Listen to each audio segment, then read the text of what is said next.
Hello, fellow students. Let's discuss the another topic of investment, that is modes of investment.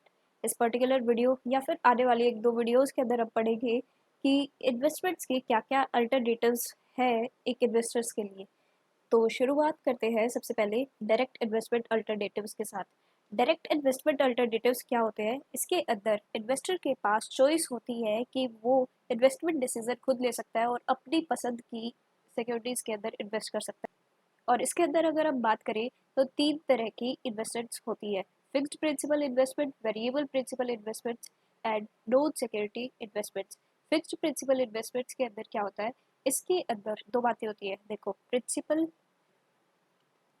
Amount और maturity amount दोनों ही क्या होती है, पता होती है इन्वेस्टर्स को इन्वेस्ट करते वक्त। मतलब उसे पता होगा कि वो इस सिक्योरिटी में कितना इन्वेस्ट कर रहा है और मैच्योरिटी के टाइम पर उसको कितना मिलेगा, मतलब after the certain period of time उसको कितना रिटर्न मिलेगा। तो वो दोनों चीज़ उसे पता होती है। और वो कहाँ पर इन्वेस्ट कर सकता है ऐसी इन्वेस्टमेंट्स के अंदर? कैश के अंदर, सेविंग बैंक अकाउंट के अंदर, सेविंग सर्टिफिकेट्स के अंदर। सेविंग सर्टिफिकेट्स की बात हम डिटेल में आने वाली वीडियो के अंदर करेंगे जब हम ट्रांसफरेबल फाइनेंशियल सिक्योरिटीज़ के अंदर सेविंग सर्टिफिकेट्स को पढ़ेंगे। उसके बाद देखते हैं गवर्नमेंट बोर्ड्स और कॉर्पोरेट बोर्ड्स। गवर्नमेंट बोर्ड्स और कॉर्पोरेट बोर्ड्स में क्या फ़र्क होता है? गवर्नमेंट बोर्ड्स को गवर्नमेंट इशू करती है और कॉर्पोरेट बोर्ड्स को कॉर्पोरेशन इशू करती है।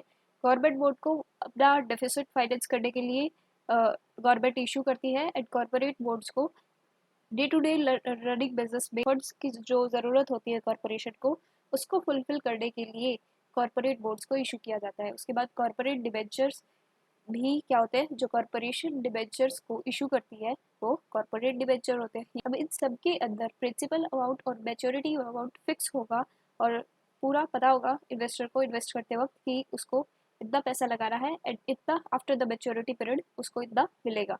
अब उसके बाद बात करते हैं वेरिएबल प्रिंसिपल सिक्योरिटीज़ की। वेरिएबल प्रिंसिपल सिक्योरिटीज़ के अंदर क्या होता है? इसके अंदर जो प्रिंसिपल अमाउंट है वो तो पता होता है इन्वेस्टर्स को, लेकिन जो मैच्योरिटी अमाउंट है वो नहीं पता होता। मतलब after the certain period of time उनको कितना पैसा मिलने वाला है वहाँ पर इन्वेस्ट करके वो फिक्स नहीं होता। सो यहाँ पर रिस्क भी ज़्यादा होता है इन्वेस्टर्स के लिए। अब अगर मैं बात करूँ सबसे पहले इक्विटी शेयर्स की, तो मान लीजिए आज मैंने किसी कंपनी की इक्विटीज़ में इन्वेस्ट कर दिया और उनकी मार्केट प्राइस आज चल रहा है 100 रुपये। तो ज़रूरी है क्या जब मैं इसको सेल करूँगी तो तब भी इसकी प्राइस 100 रहे? तो नहीं होगा ना ऐसा। तो 100 रुपीज़ से वो चेंज होकर कितनी भी हो सकती है, वो घट भी सकती है और वो बढ़ भी सकती है। मान लीजिए वो 120 भी हो सकती है और वो 80 भी हो सकती है, depending upon the market situations और कंपनी की जो भी फाइनेंशियल पोजीशन चल रही है उन पर डिपेंड करता है कि उसका प्राइस क्या रहेगा। बट वो फिक्स नहीं है, वहाँ पर मैच्योरिटी अभी नहीं पता कि कितना उसको मिलने वाला है। वो ज़्यादा भी मिल सकता है, कम भी मिल सकता है और उतना भी मिल सकता है, हो सकता है। सो अब हम बात करें प्रेफरेंस शेयर की, तो प्रेफरेंस शेयर पर जो रिटर्न मिलता है, फिक्स्ड रिटर्न जो मिलता है वो फिक्स होता है। वो फिक्स होता है उनके लिए, जितना मिलना है। मान लीजिए 9% प्रेफरेंस शेयर है तो 9% उनके लिए फिक्स है। लेकिन जो उनकी मार्केट वैल्यू होगी ना, वो मार्केट वैल्यू कौन डिटरमाइन करेगा? जो मार्केट के अंदर डिमांड एंड सप्लाई फोर्स है वो डिटरमाइन करेंगे कि उनकी मार्केट प्राइस उस टाइम पर कितनी होगी। तो यहाँ भी मेच्योरिटी पीरियड जो है वो फिक्स नहीं होता है। उसके बाद convertible debenture and preference shares. अगर कन्वर्टेबल डिबेंचर और प्रेफरेंस शेयर्स को इक्विटी शेयर्स के अंदर कन्वर्ट कर लिया जाए तो वहाँ पर भी जो मेच्योरिटी अमाउंट है वो डिटरमाइन नहीं की जा सकती। सो ये था वेरिएबल प्रिंसिपल सिक्योरिटीज़। उसके बाद देखते हैं non security investment. Non security investments कौन सी होगी? पहले तो सिक्योरिटीज़ इन्वेस्टमेंट हम देख लेते हैं। तो सिक्योरिटीज़ इन्वेस्टमेंट्स की अगर मैं बात करूँ तो वो हो सकती है इक्विटी के अंदर इन्वेस्ट कर दिया, या फिर डिबेंचर, बॉन्ड्स, वॉरेंट्स। तो जब हम यहाँ पर इन्वेस्ट करते हैं ना तो ये होती है सिक्योरिटीज़ के अंदर इन्वेस्ट करना। इनके अंदर फर्दर टाइप्स हो सकते हैं, वो अलग बात है। बट अगर इनके अंदर जब हम इन्वेस्ट करते हैं तो वो होती है सिक्योरिटी इन्वेस्टमेंट। लेकिन नॉन सिक्योरिटी इन्वेस्टमेंट कौन सी होगी इनसे अलग? जैसे कि रियल इस्टेट। रियल इस्टेट का मतलब प्रॉपर्टी के अंदर इन्वेस्ट कर दिया, तो वहाँ पर ये क्या है? नॉन सिक्योरिटी इन्वेस्टमेंट है। मोर्टगेजेस का क्या मतलब होता है? मोर्टगेजेस का मतलब मैं आपको समझाती हूँ यहाँ पे। सी, यहाँ पर क्या होगा, जो मॉर्टगेज होगा, मॉर्टगेज या फिर इसको बोला जाता है मॉर्गेज लोन्स। तो इसके अंदर क्या होता है, लोन देगा इन्वेस्टर किसको, बोरोवर को। बोरोवर इस मनी का यूज, इस जो लोन उसने लिया है इसका यूज करेगा, यूज इन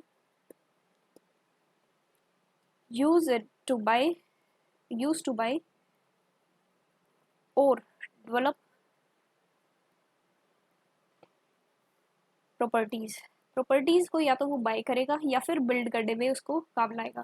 तो उस पर्पस के लिए जब लोन लिया जाता है तो उसे बोला जाता है मॉर्गेज लोन्स। तो ये होता है मॉर्गेज इन्वेस्टिंग। उसके बाद अगर हम देखें तो क्या है कमोडिटी इन्वेस्टिंग। कमोडिटी इन्वेस्टिंग भी आजकल काफ़ी ट्रेंड के अंदर चल रहा है। इसके अंदर क्या होता है, किसी भी कमोडिटी के अंदर जब कोई इन्वेस्टर इन्वेस्ट करता है तो उसे कमोडिटी इन्वेस्टिंग बोला जाता है। ज़्यादातर जो टॉप की कमोडिटी इन्वेस्टिंग चल रही है, मैं आपको बताती हूँ टॉप की कमोडिटी इन्वेस्टिंग कहाँ पर चल रही है। तो सबसे पहली जो कमोडिटी इन्वेस्टिंग है वो है गोल्ड की, उसके बाद silver, crude oil, natural gas,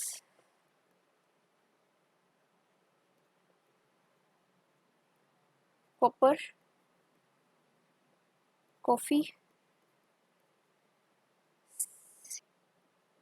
soybean, iron ore. तो यहाँ पर ये जो होती है कमोडिटीज़ के अंदर इन्वेस्ट करना बेसिकली, तो वो होती है कमोडिटी इन्वेस्टिंग। तो ये भी क्या है, नॉन सिक्योरिटी इन्वेस्टमेंट है। अब उसके बाद हम बात करते हैं बिजनेस वेंचर्स। बिजनेस वेंचर्स का क्या मतलब होता है, जब किसी स्टार्टअप के अंदर जब कोई नया आइडिया जनरेशन करके एक स्टार्टअप को सेट करा गया है और उसके अंदर कैपिटल इन्वेस्टमेंट होती है, तो वो क्या होगा, बिजनेस वेंचर्स। बिजनेस वेंचर्स के अंदर इन्वेस्ट करना, वहाँ पर रिस्क फैक्टर जो है वो बहुत ज़्यादा इन्वॉल्व होता है, बहुत ज़्यादा रिस्क होता है, क्योंकि कंपनी नई नई खड़ी हुई है, वो मार्केट में चलेगी नहीं चलेगी वो उस पर डिपेंड करता है कि उनका प्रोडक्ट कितना अच्छा है। बट हाँ, अगर वहाँ पर ग्रोथ के चांसेस अच्छे हैं तो वहाँ पर रिटर्न भी अच्छा हो सकता है। बेशक रिस्क ज़्यादा हो बट रिटर्न अगर है तो रिस्क भी उठाने में क्या जाता है। तो यहाँ पर बिजनेस वेंचर में इन्वेस्ट करना भी क्या है, नॉन सिक्योरिटी इन्वेस्टमेंट है। उसके बाद art, antique etcetera. So I will discuss only this part in this video. I will break this topic into the different part of videos so that to make it short and precise. So thanks for watching. Keep learning, keep growing, and if you like it, give it a thumbs up.